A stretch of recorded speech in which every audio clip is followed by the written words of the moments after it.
और कैसे भी करके करा दे, मैं उसको चाहता हूँ, लेकिन शर्त यह है गुरुजी वो मुझे जल्दी से जल्दी मिले। तो उन्होंने कहा ठीक है, तुम्हें जल्दी ज्ञान मिल जाएगा, कोई दिक्कत नहीं है, लेकिन तुम्हें एक काम करना होगा मेरा। तो उसने कहा जी गुरुजी बताएं। तो उन्होंने कहा कि भाई आप बाग में जाओ और एक मीठा आम तोड़ के लेके आओ। वो गया। अब उसने मीठा आम तोड़ लिया। अब कौन सा मीठा आम तोड़ा होगा जो उसकी समझ में सबसे मीठा होगा? अब उसकी समझ कैसी है ये निर्भर तो रिजल्ट पर करेगा, कैसी उसकी समझ है। वो गुरुजी के पास फाइनली लेके आया। वो आम उसने दिया। तो उनके गुरुजी ने कहा कि भाई तुमने ये सोच लिया कि यही इस बाग का सबसे मीठा आम है? तो उसने कहा हाँ जी ये सबसे मीठा है, देखने में सबसे मीठा आम यही लग रहा है, देखने में। तो उन्होंने कहा ठीक है। उन्होंने आम को काटा और उसी हिस्से को खाने को दिया कि तुम इसको खाओ। अब उसने आम खाया।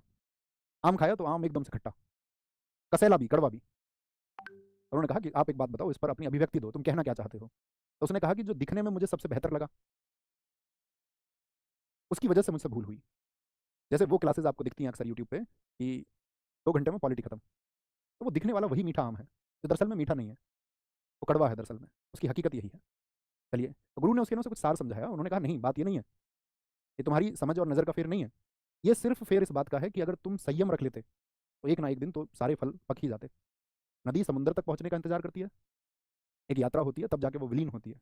एक छात्र के सफल होने का मतलब होता है उसका विलीन हो जाना, यानी कि अंतिम मंजिल को पा लेना। उसमें दोस्त संयम लगता है, धैर्य लगता है।